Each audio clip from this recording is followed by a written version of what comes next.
ang mga kwento ng pag-ibig, kwento ng buhay at kwento ng pag-asa dito sa Barangay Love Stories. Love Stories. Minsan ang isang tao kapag lalong pinagbabawalan ay mas lalong nagnanais na makatikim ng kalayaan. Sa kagustuhang maging malaya, nagiging biktima tayo ng sitwasyong hindi natin napaghandaan. Ikaw kabarangay, anong pangyayari sa buhay mo ang hindi mo napaghandaan?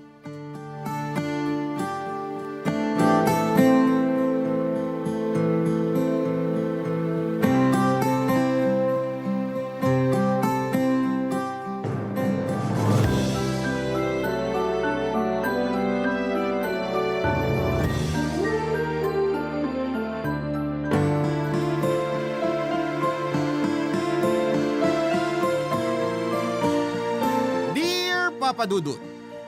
Magandang araw sa inyo, Papa Dudut. Ako po si Nati, 42 years old na sa ngayon at isang single mom. Bago ko po simulan ang kwento ko ay gusto ko po munang ipaalam sa inyo na matagal na po akong nakikinig sa programa ninyo. Nagsimula po ako sa pakikinig sa radyo hanggang sa nalaman ko na may mga upload na rin po kayo sa YouTube. At nagla-live airing na rin po kayo araw-araw sa inyong Facebook page sa Barangay LS 97.1. Kaya naman ngayon ay naisipan ko na rin pong sumulat sa inyo para ibahagi ang kwento ko. Papadudot na ulila po ako sa ama noong 15 years old pa lamang ako. Kaya ang nanay ko na ang mag-isang nagpalaki sa akin. Bunso ako sa aming magkakapatid at 3 lamang kami at 2 taon lang ang mga pagitan namin. Bata pa lamang ako ay naranasan ko na ang pagiging mahigpit ng nanay ko. At mas lumala yon noong nawala na si tatay na tanging kakampi ko sa buhay ko. Mula kasi sa tradisyonal na conservative na pamilya si nanay, kaya napakahigpit niya sa aming magkakapatid. Kahit nung nabubuhay pa ang tatay ko ay siya pa rin ang mas nasusunod. Si nanay naman ang namili ng kurso namin sa kolehiyo kaya lahat kaming magkakapatid ay nagtapos ng business administration. Nagkaiba lang kami ng major. Gusto kasi ni nanay na matuto agad kami sa pagnenegosyo dahil yun daw ang mag-aahon sa amin sa kahirapan. Hindi naman po kami yung masasabing talagang mayaman pero dahil madiskarte si nanay ay nabigyan niya kami ng magandang buhay kahit siya lang ang mag-isang nagtataguyod sa amin. Ginamit po ni nanay ang minana niyang lupa sa mga yumaon niyang magulang at yung perang naiwan ni tatay. Kasama na roon ang sariling ipon niya mula sa tindahan ng karne at bigasan sa palengke para maipagawa ang apartment niya na may 2 palapag. 6 unit na pinapaupahan namin. Yung 3 unit na nasa 2nd floor ay pinalagyan niya ng 3 double deck bed para gawing bed space for rent. Marami rin kasing eskwelahan na malapit sa area namin kaya karamihan sa mga bed spacer doon ay mga estudyante. Papadudot kahit sa mga nakakarelasyon namin ay kontrolado rin ni nanay. Hindi sapat sa kanya yung may maayos na trabaho lang. Mas gusto niya yung masasabing successful na sa buhay o di kaya ay galing sa may kayang pamilya ang mapapangasawa namin. Ang kaso'y taliwas sa inaasahan niyang naging first boyfriend ko. At kahit na hindi naman kami nagkatuluyan, parang buong buhay ko nang dinala ang pagkakamaling yon, Papadudot.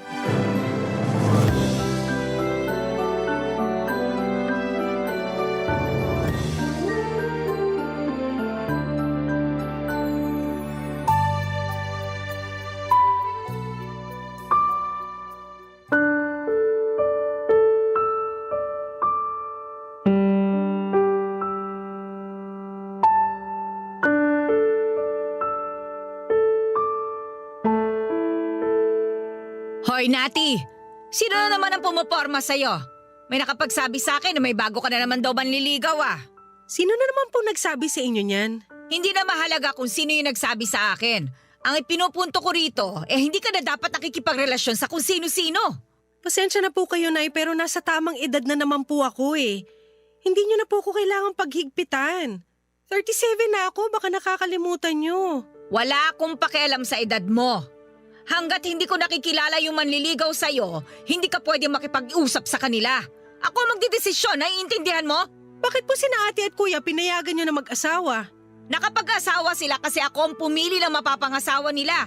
Kaya ikaw, hanggat wala kang nahahanap na matinong lalaki, wag kang magtatangka na magpakilala sa akin ng kahit na sino lang, ha?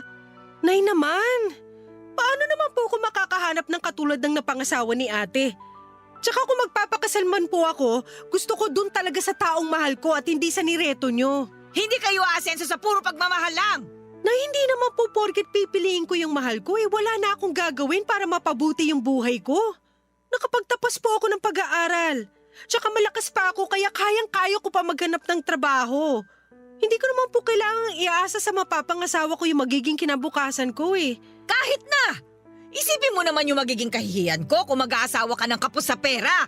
Ganyan na po ba talaga tayo nabubuhay ngayon, Nay? Lagi na nakabase sa sasabihin at iisipin ng ibang tao? Sumunod ka na lang sa gusto ko, Nati. Para sa ikabubuti mo rin yon. At wag kang magkakamaling suwayin ako, ha? Kayang-kaya kitang itakwil bilang anak. At isa pa, kung gagawin mo yon, ikaw pa lang ang pinakaunang susuway sa akin sa pamilyang ito. Hindi mo magugustuhan yung gagawin ko kung sakasakali. Nay naman, parang tinanggalan nyo na kami ng kalayaan. Mas gusto mo bang maging malaya pero naghihikahos ka naman sa buhay? Abay, mag-isip-isip ka! Hindi lahat ng gusto mo makabubuti sa'yo. Marami na akong pinagdaanan sa buhay kaya alam ko kung ano yung sinasabi ko.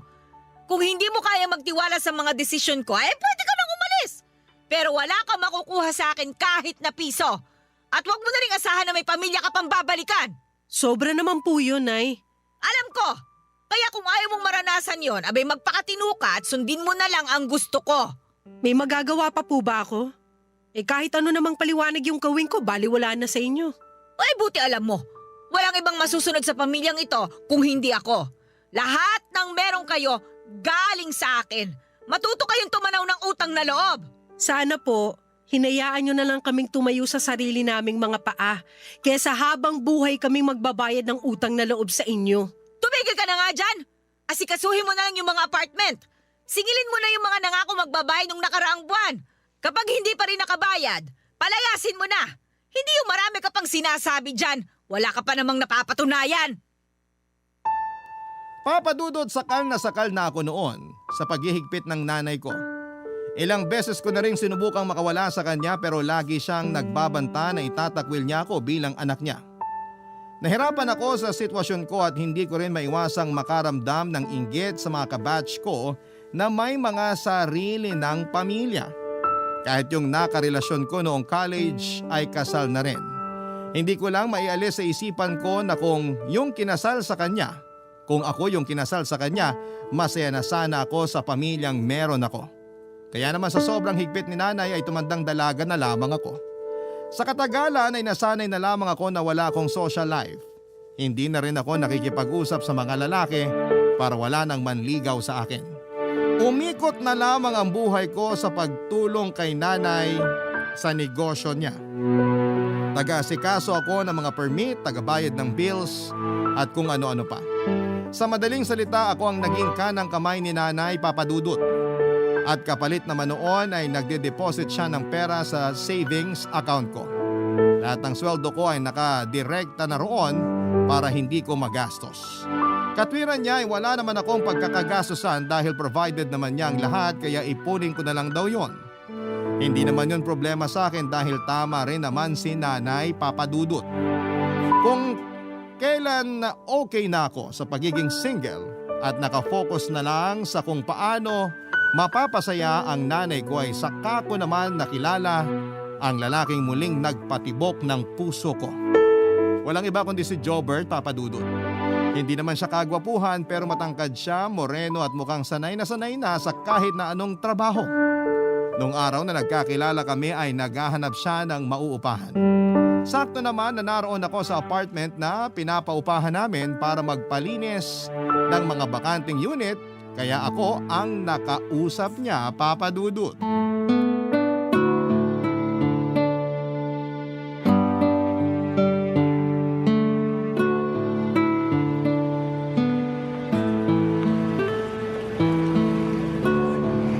Excuse me po. Miss, nangungupahan ka rin ba rito? May tatanong lang sana ako. Ano yung itatanong mo?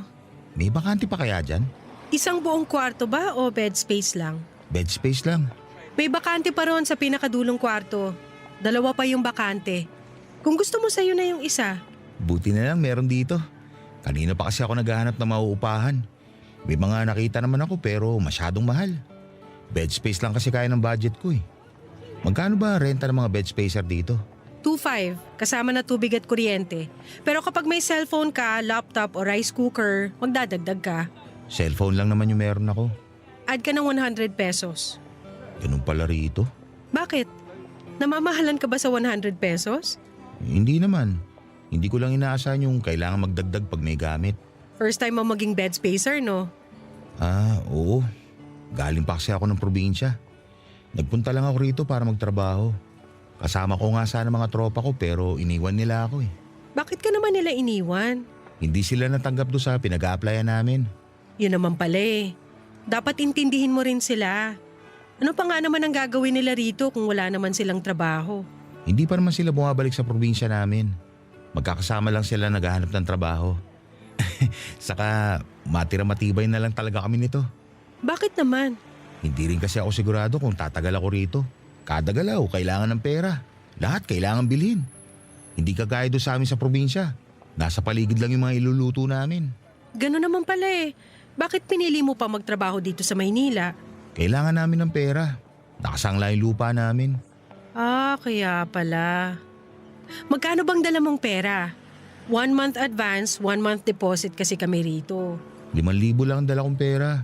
Pero nabawasan na rin nung pinamasahe namin at ginastos sa pag-a-apply. Kung ganun, pang 1 month deposit na lang yung meron ka? Oo eh. Sana nga pwede yun dito. Kasi kung hindi, maghahanap pa ako ng iba. Pang ilan na ba to sa mga napagtanungan mo? Pang-5 na. Marami ka na palang napagtanungan. Baka gabihin ka na niyan. Pag minalas-malas, aabutin talaga ako ng gabi. At pag mas minalas pa, maghahanap na lang muna ako ng matutulugan sa tabi-tabi. Kakausapin ko na lang yung may-ari nitong paupahan. Pwede na siguro yung 1 month deposit. Basta pag sumahod ka na, ibigay mo yung 1 month advance ha. Kakilala mo ba yung may-ari? Hindi na mahalaga kung kakilala ko o hindi. Ang mahalaga, may matutuluyan ka na. Hintayin mo na lang na matapos yung paglilinis dun sa kwarto sa dulo. Tapos pwede ka nang pumasok dun. Eto nga pala yung bayad ko. Sigurado ko bang ikaw na bahala? Alam mo, pasalamat ka kasi ako yung natsyempohan mo. Hindi ka dapat basta-basta nag-aabot ng pera rito kahit mukha pang katiwa-tiwala yung kausap mo. Dapat manigurado ka muna. Maraming manloloko dito sa Maynila. Kahit saan naman marami niyan eh. Pero ang gaan mo kasi kausap kaya alam ko mapagkakatiwalaan ka. Sambola ka pa. Hindi kita binobola, miss. Totoo yung sinasabi ko. Nati ang pangalan ko. Ako naman si Jobert. Ano nga pala yung trabahong ina-applyan mo? Sa housekeeping. Janitor ako sa hotel. Janitor ka pala. Saan nga pala yung probinsya nyo? Taga-Samar ako. Taga-Samar ka pa tapos dito mo naisip mamasukan sa Maynila? Inaya kasi ako ng mga kaibigan ko. Sabi, mas marami daw mapapasukan trabaho rito. Pero ang ending, iniwan ka naman nila. Nasaan na ba yung mga kaibigan mo ngayon? Naghahanap pa sila ng trabaho. Nagkahiwa-hiwalay na kami nung sinabi kong natanggap ako. Parang sumama pa nga loob nila sa akin eh. Ayaw mo bang sumama sa kanila? Gusto pero natanggap na ako sa ina-applyan namin eh. Baka matagalan pa ako makahanap kung sasama ako sa kanila. Paubos na yung budget ko. Sa bagay, gets naman kita dyan. Tama lang din naman yung ginawa mo. Importante na magkaroon ka kagad ng trabaho kasi hindi ka makakasurvive dito nang wala kang pera. At wala akong matutuluyan kaagad kundi dahil sa'yo. Kaya maraming salamat ha. Ang ganda-ganda mo na, ang bait-bait mo pa. Bolero. Hindi ka ba naniniwala na maganda ka? Mas mabuti pa, puntahan mo na yung kwartong tutuluyan mo. Siguro naman tapos nang linisin yon. Mamili ka na ng pwesto kasi mamaya parating na yung ibang bed spacer. Bakit alam mo yun? Siyempre, matagal na ako rito. Teka, saan ba yung kwarto mo rito? Secret. Sige na, may lakad pa ako. Bahala ka na dyan ha. Salamat ulit ha. Papadudod, hindi ko sinabi kay Jobert na ako ang namamahala sa apartment na yon at pamilya namin ang may-ari. Gusto ko lang makatulong sa kanya noong time na yon pero wala naman akong plano na makipag-close sa kanya. Unang-una, hindi siya papasa sa nanay ko kahit bilang kaibigan ko lang. Pangalawa ay ayoko munang mapalapit sa kahit na sinong lalaki. Naroon na kasi yung takot na baka kapag natuto na naman akong magmahal, ay masaktan lamang ako kapag hindi siya nagustuhan ng nanay ko. Pero aaminin ko, Papa Dudut, na may dating naman si Jobert. Mukhang mabait din siya at pinaka nagustuhan ko yung pagiging responsable niya at yung malasakit niya sa pamilyang naiwan niya sa Samar. Nang mga sumunod na araw, nakakakwentuhan ko na si Jobert, 9 years ang tanda ko sa kanya. 28 pa lang kasi siya noong panahon na yon. Nalaman ko na marami pala silang magkakapatid. Yung iba pinakupkup na lamang sa iba nilang kamag-anak dahil hindi na kayang buhayin ng mga magulang niya. Parehong magsasaka ang mga magulang niya at masyado na ring matanda para magtrabaho pa. Hindi nga nagtagal ay inamin ko na rin sa kanya na kami talaga ang may-ari ng paupahan. Nagulat siya nang sabihin ko yon. Nakaramdam din siya ng hiya dahil masyado na raw siyang naging feeling close sa akin. Papa Dudut, sinabi ko naman na ayos lang yon. Pero kung gusto niyang makipagkaibigan ay hindi ko siya mapagbibigyan. Hindi ko sinabi ang kadahilanan at hindi na rin naman siya nangulit dahil nahihiya na siyang makipag-usap sa akin noon. Ilang buwan pa ang lumipas, Papa Dudut, at sa tuwing pumupunta ako sa paupahan, walang pagkakataon na hindi kami nakakapag-usap ni Jobert. Sumakto kasi yung punta ko roon na wala rin siyang pasok sa trabaho. At kahit ayaw kong makipagkaibigan sa kanya, habang tumatagal ay unti-unti na rin akong bumibigay, Papa Dudut. Did you think Barangay Love Stories. Barangay Love Stories. Papa Dudut, simula nang lumambot ako kay Jobert ay pumayag na akong maging magkaibigan kami. Bagamat alam ko na sigurado magagalit ang nanay ko. Ibinigay ko sa kanya ang number ko at tuwing gabi kami ang madalas na magkausap. Tumatawag pa nga siya minsan. Yung biruan namin at masayang kwentuhan ay inaabot pa ng hanggang madaling araw. Papa Dudut, kahit malapit na kami ni Jobert sa isa't isa ay hindi ko pa rin hinahayaan na humigit pa roon ang samahang meron kami. Wala kasi noong madalas na kaming nakakapag-usap ay napansin ko na mas nagiging sweet na rin sa akin si Jobert.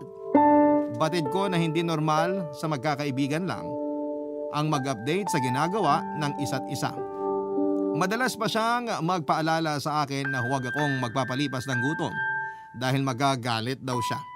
Corny mang pakinggan, pero kilig na kilig ako sa ganong galawan niya noon. Pero tuwing naiisip ko si nanay ay bigla na lang akong nawawala ng gana. Itinigil ko ang pakikipag-usap kay Jobert. Hindi na ako nag-reply sa mga text message niya at hindi ko na rin sinasagot ang mga tawag niya kahit paulit-ulit pa niyang ginagawa yon. Tuwing pumupunta naman ako sa apartment ay itinataong ko na lamang na may pasok siya. Pero noong huling punta ko, Papa Dudut, ay hindi ko akalain na naroon pala siya kaya hindi na ako nakaiwas pa.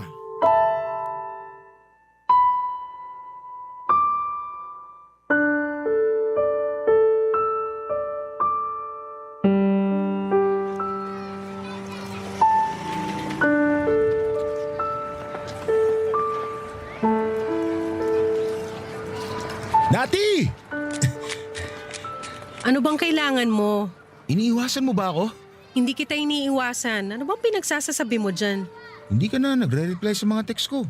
Pati tawag ko, hindi mo na rin sinasagot. Busy ako sa trabaho. Maraming pinapaasikaso sa akin si nanay. Kahit sa gabi, Pagod na ako ng ganong oras kaya hindi na ako nagsiselfone. hindi ako naniniwala.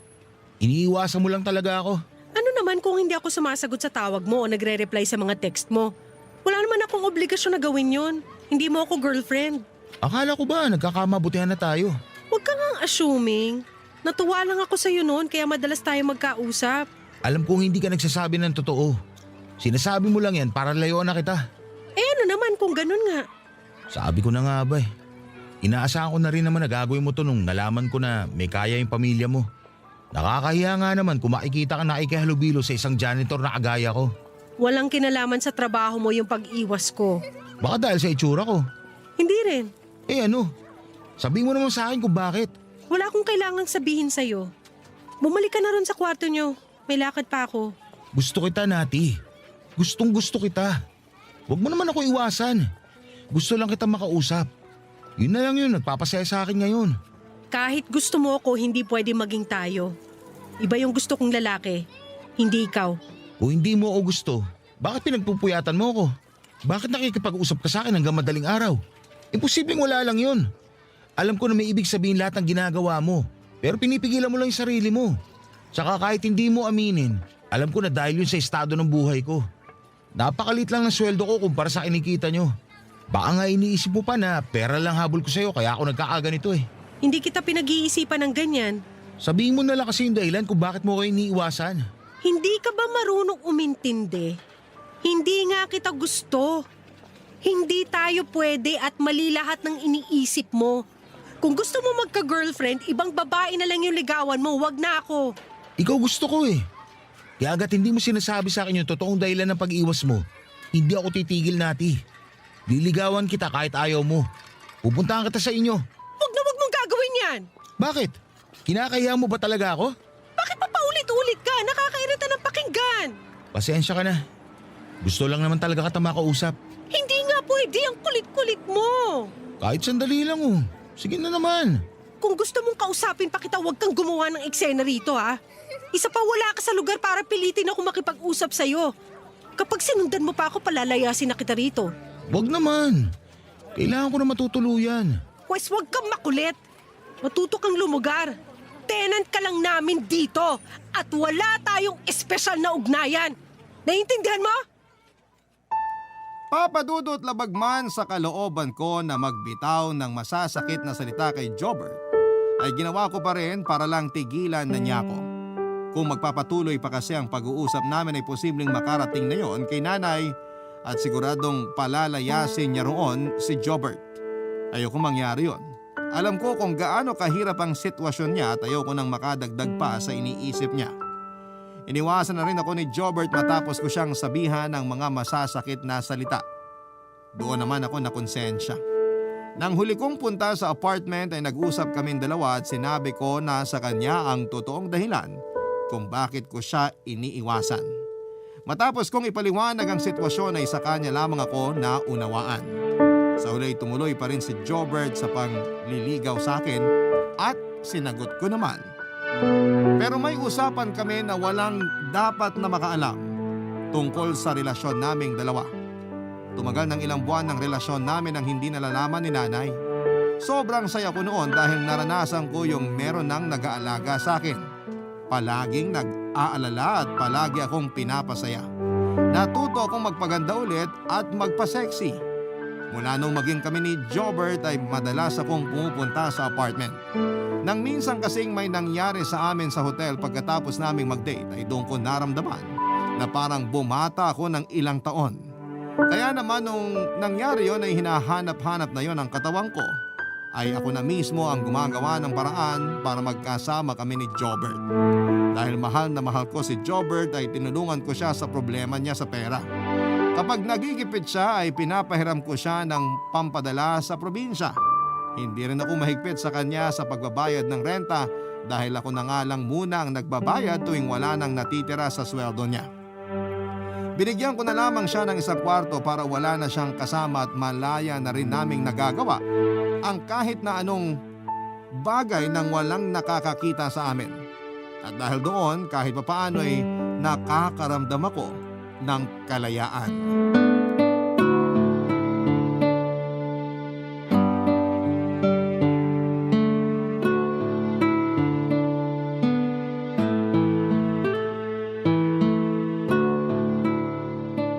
Mahal, kailangan ko nang umuwi. Maagang nagigising si nanay. Kapag kinatok niya ako sa kwarto tapos hindi ko siya pinagbuksan, malalaman niya na wala ako ron. Mamaya na. Ihatid naman kita eh. Pero mahal, mag-aalas 3 na ng umaga. Wala pa nga akong tulog eh.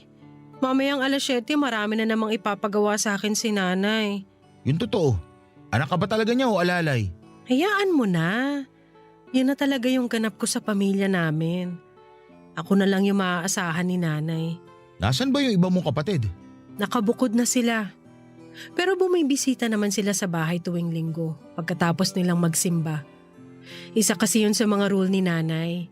Yung kahit may pamilya na kami at busy na sa sarili naming buhay, dapat pa rin kami maglaan ng isang araw para magkasama-sama. Mabait naman pala yung nanay mo eh. Sa ibang bagay, oo. Pero pagdating sa mga nakakarelasyon namin, hindi. Gusto niya kasi yung mayaman. O kaya basta may negosyo. Huwag ka sana ma-offend ha. Ipapaliwanag ko lang naman. Kapag mga kagaya mo kasi na mababa ang sweldo, ipapahiya ka lang ni nanay. Sasabihin niya wala ka namang mararating sa buhay kung janitor ka lang. Grabe naman siya mangmalit ng ibang tao. Kaya nga ako nag-iingat, 'di ba? At sa ginagawa mo ngayon, ipapahamak mo lang ako. Ganito na lang ba tayo palagi? Kapag napasaya na kita, uuwi ka na. Paano naman ako, mahal? Gusto ba kita makatabi matulog? Magagawa rin natin yan. Pero sa ngayon hindi pa pwede. Hindi ka pa ba masaya na may oras pa rin ako sa'yo? Parang hindi naman masaya yung ganito. Parang nanlilimos na ako ng oras sa'yo. Mahal, huwag ka nang magtampo. Hayaan mo babawi ako.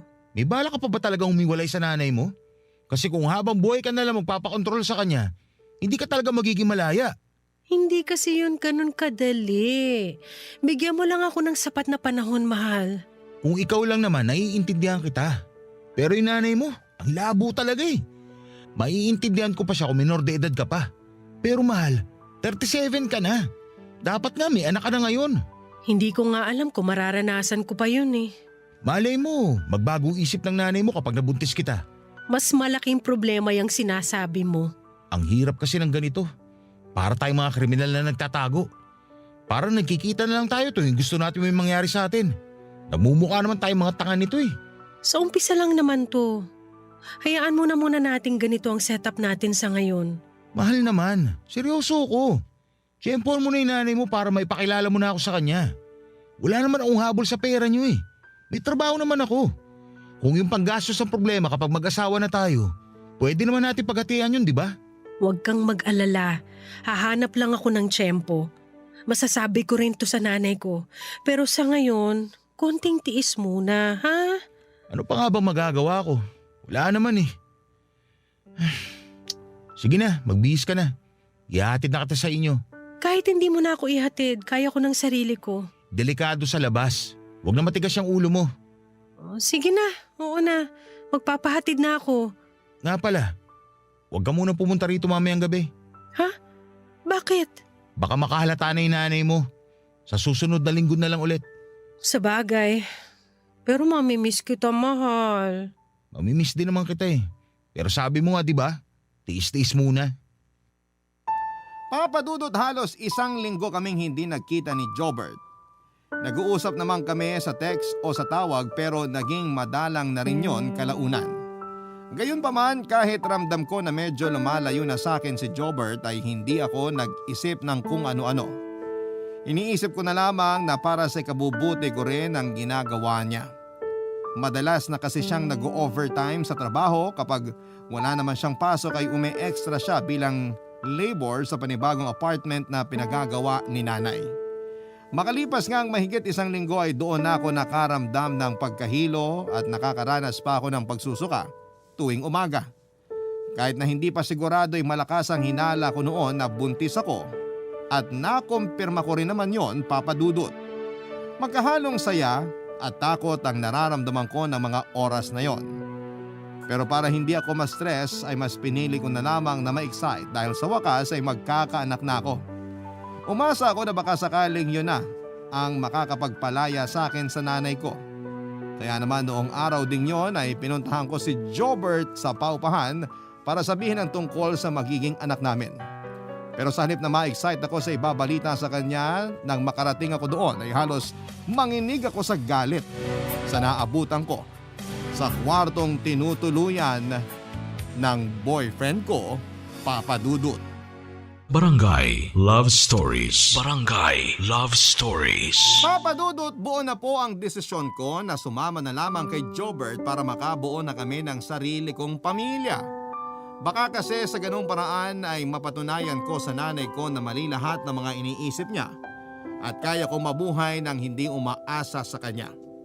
Pero naisip ko rin na kapag itinakwil niya ako, mauuwi lang sa wala lahat ng pinaghirapan ko. Kahit mga kapatid ko ay wala nang magagawa pa roon kapag nagkataon. Hindi ko na sila makakasama o makakausap man lamang.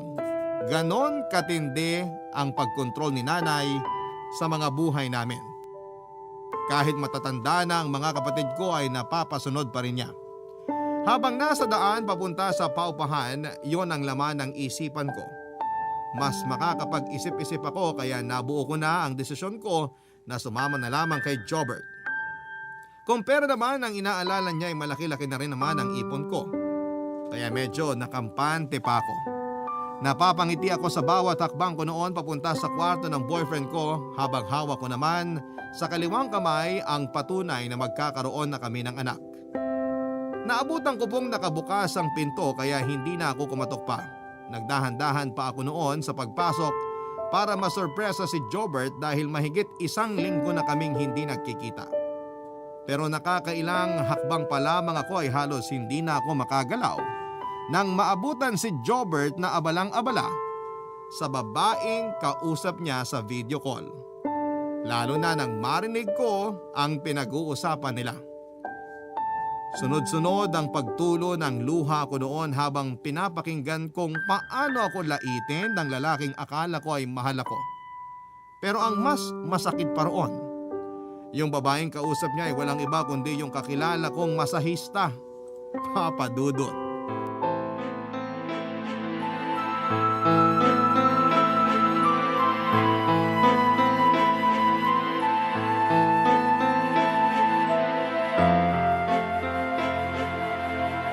Uy! Mahal? Sino yung kausap mo? Kanina ka pa ba dyan? Oo! At dinig na dinig ko lahat ng pinag-usapan niyo ng babae mo! Mahal, hindi ko babae yun. Ikaw lang ang babae sa buhay ko. Huwag mo na ako lokohin! Narinig ko yung sinabi mo! Wala yun, mahal. Biruan lang yun. Tinawag mo akong matanda! Kung makapagkwento ka sa babaeng yun, parang diring-diri ka sa akin. Kung tawagin mo akong matanda, ganun-ganun na lang. Parang di ka nakikinabang sa akin ah! Hindi naman ikaw yung pinag-uusapan namin. Ano ka ba? Anong hindi? Narinig ko yung pangalan ko! Ano? Hindi ka na makapagsalita? Itatanggi mo pa? Hindi ako tanga, Jobert! Pasensya na. Pasensya na? Yun lang ang masasabi mo? Ininsulto mo yung buong pagkatao ko? Akala ko pa naman mahal mo talaga ako. Yung pala ginagamit mo lang din ako para makaluwag-luwag ka. Ginawa mo akong palabigasan. Wala na akong mapagpipilian. Gipit na ako nun. At nung nakilala kita, nakakita rin ako ng oportunidad. Kaya sinamantala ko na. Ang kapal na mukha mo! Hayop ka! Huwag ka nga sumigaw dyan. Nakakahiya sa ibang tenant dito. Mas nakakahiya ka! Pagkatapos kitang tulungan, nagawa mo akong lokohin! Mahanap ka ng ala ng ipapalit sa akin sa isang masahista pa! Masarap pa siya magmasahe? Ha? Kaya ka bang dalhin sa langit? Oo! Masarap! Mas masarap siyang kasama. Mas bata. Hindi kagaya mo na malapit na mag-40. Pero kala mo teenager ka pa kung pagbawalan ng nanay mo. Sa tingin mo, may mararating ka kung sunod-sunura ka lang naman sa nanay mo mata pobre? At ikaw, sa tingin mo, may mararating ka sa pagiging mayabang na janitor? Kapal na mukha mo? Buti sana kung napakabuti mong tao eh. Bilib na sana ako sa'yo. Dahil sa mga kinuwento mo, pero sigurado ako na inimbento mo lang din lahat yon para makakuha ka ng pera sa akin! Kung sabihin ko nga na hindi totoo lahat ng yun, may mababago pa ba? Wala na, di ba? Hindi pa rin kita mahal at hindi pa rin kita magugustuhan. Hayop ka! Demonyo ka talaga! Hayop na kung hayop pero nakakasawa ka na. Matagal na ako nagtitiis sa'yo matanda ka. Akala mo ba? Nag-e-enjoy talaga ako tuwing pupunta ka rito gabi-gabi? Nagtitiis lang ako kasi kailangan ko ng pera. Pero ang totoo, sukang-suka na ako sa'yo. Kahit anong paganda pa yung gawin mo, amoy langis na panghilot ka. Wow! Parang luging-lugi ka pa sa akin ah. Ha! Para sabihin ko sa'yo, tinitiis ko lang pero amoy tulok ka, tanga. Hindi kita pinupuna kasi mahal kita. Pero ngayong alam ko na yung ugali mo, pareho lang pala sa pagkatao mo. Mabaho! Pati laway mo malansa! Mas malansa pa sa ihi ng kambing, buisit ka! Ang sakit mo magsalita. Masakit kasi totoo! Kung magkakasakitan lang din pala tayo, mas mabuti pa maghiwalay na tayo. Mas mabuti pa nga! Pero bago yun, magbalot-balot ka na ng mga gamit mo kasi palalayasin na kita rito! Ano? Bakit? Ano bang inaasahan mo? Patitirahin pa rin kita rito pagkatapos ng ginawa mo? Bobo ka ba? Kapal mo naman! Ako nagbabayad ng renta mo! Kaya paalisin kita rito kung kailan ko gusto! Magbabayad naman ako eh. Kahit maging bed spacer na lang. Wala! Anong bed spacer, bed spacer? Nakuha mo pang mamili! Malis ka na! Bilisan mo mag-empake ng mga gamit mo! Pauupahan ko agad tong kwarto! Baka naman pwedeng bigyan mo pa ako kahit 1 buwan lang. Ano to, gaguhan? Ha? Humihirit ka pa talaga ng 1 buwan? Kapal talaga ng apag mong kumag ka? Wala! Hindi na ako maaawa sa isang oportunista kagaya mo! Umalis ka na rito! Dati naman. Kahit isang... Kung ka tumira sa babae mo! Wala ka ng lugar dito!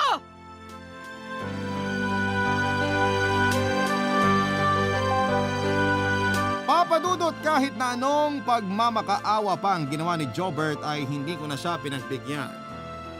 Napakasakit kasi ng ginawa niya sa akin na paniwala niya ako na mahal niya ako at desidido na siyang bumuo ng pamilya pero kagaya lang din pala siya ng ibang lalaki na pinopormahan ako.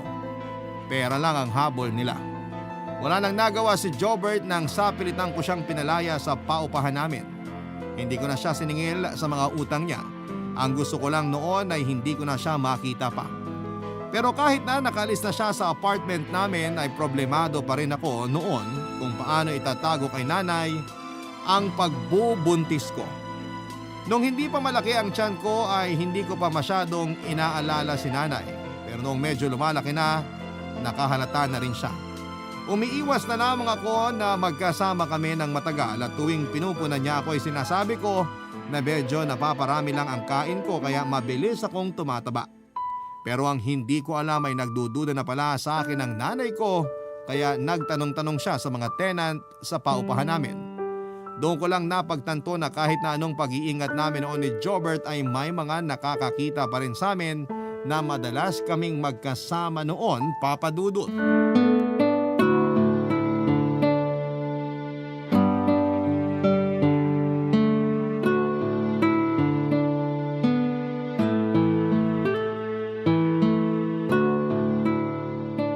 Nati, napapansin ko talaga na parang nagkakalaman ka ah.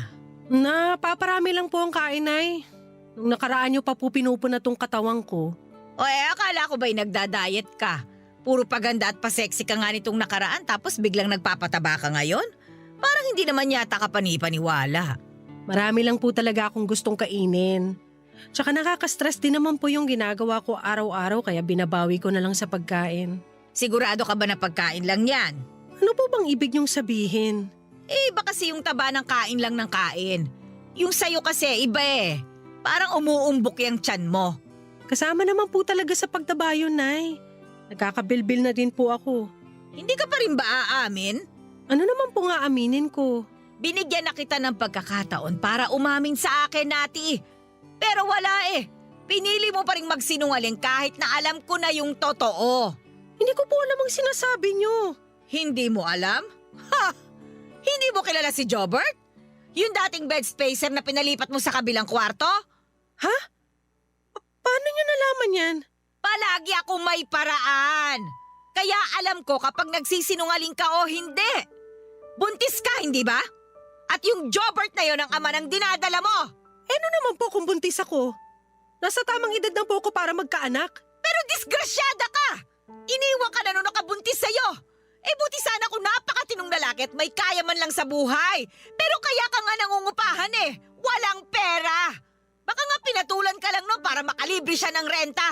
At ikaw naman, utu-utu kang boba ka. Sabik ka sa lalaki kaya pumatol ka kahit na... Sige po! Ako na yung mali. Pasensya na po kayo pero tama pa yung sinasabi nyo. Sabik na sabik ako sa lalaki. Gustong-gusto ko na magkaasawa at magkaroon ng sariling pamilya para makalaya na sa inyo. Nakakasakal na kayo eh. Kaya pumatol ka sa isang patay gutom at mukhang pera? Baka gusto nyo na rin pong idagdag yung manloloko at manggagamit. Sabihin nyo na po lahat. Ipamukha nyo pa na nagkamali ako. Ipamukha niyo na wala na akong ginawang tama buong buhay ko! At sa huli, tama pa rin kayo! Palagi na lang akong mali sa paningin niyo! Kita mo na? Kaya kita pinaghihigpitan kasi alam ko na hindi lahat ng lalaki ay mapagkakatiwalaan. O, tingnan mo yung pinatulan mo. Binuntis ka lang pero iniwan ka rin. Kung kailan ka naman tumanda ha, tsaka ka pa naman mas lalong naging tanga sa pagpili ng mapapangasawa. Wala na po ako magagawa, Nay. Ginamit niya lang ako.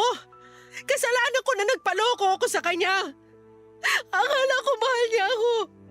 Pero mas pinili niyang sumama dun sa masahista niya. At ikaw rin yung nagpapapunta ng masahista sa kwarto niya. Hindi ba? Oo, di kasalanan mo nga talaga. Kung nakinig ka lang sana sa akin, hindi mangyayari sa'yo yan. Sorry po, Nay. Nagkamali po ako. Sana nga po nakinig na lang ako sa inyo. O ano bang plano mo? Gusto mo bang ipalaglag yung bata? Nay, wala po siyang kasalanan. Hindi siya dapat madamay sa mga maling desisyon ko sa buhay. Palalakihin ko po siya na maayos kahit wala siyang ama. O ikaw ang bahala. Basta kargo mo yan. Magsikap ka para matustusan mo yung pangangailangan ng anak mo. Opo, Nay. Ako na pang bahala sa anak ko. Wala na naman tayong magagawa eh. Naandyan na yan. Hindi naman ako kampon ni Satanas para utusan kang ipalaglag yung ipinagbubuntis mo. May nagawa ka pa rin namang tama kahit papano. Hindi ka nagmakaawa sa lalaking yun at pinalayas mo siya. Sapat na yun. At dapat, hanggang doon na lang ang relasyon ninyo, ha? Mabubuhay ka kahit walang lalaki sa buhay mo. Tingnan mo ako. Hanggang ngayon, maayos naman ako kahit wala akong asawa. Hindi ba? Kaya magpakatatag ka. Kailangan ka ng anak mo.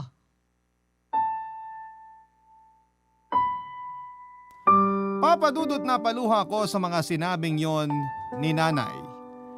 Sa kabila ng pagiging mahigpit niya ay taglay pa rin niya ang puso ng pagiging isang ina. Sa wakas ay binigay na rin niya ang inaasam kong kalayaan. Hinayaan na niya ako na magdesisyon para sa aming mag-ina at para magawa ko yon ay bumukod na ako at nagpa siyang lumayo na muna. 2 taon lang mula nang umalis ako ay nakilala ko naman si Francis.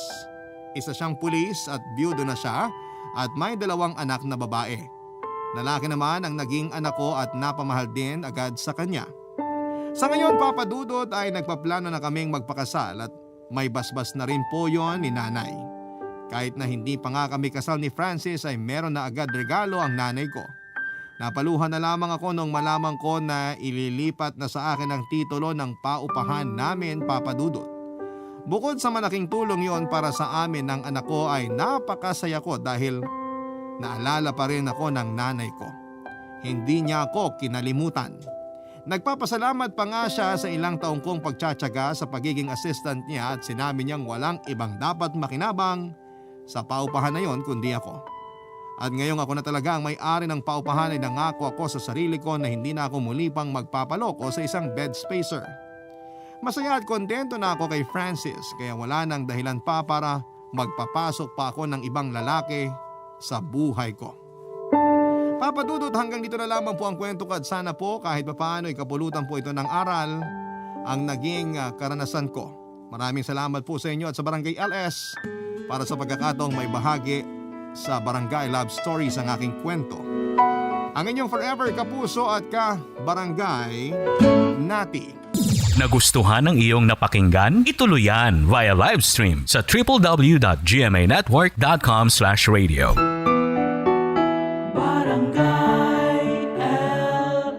In Mega Manila, 97.1. Forever.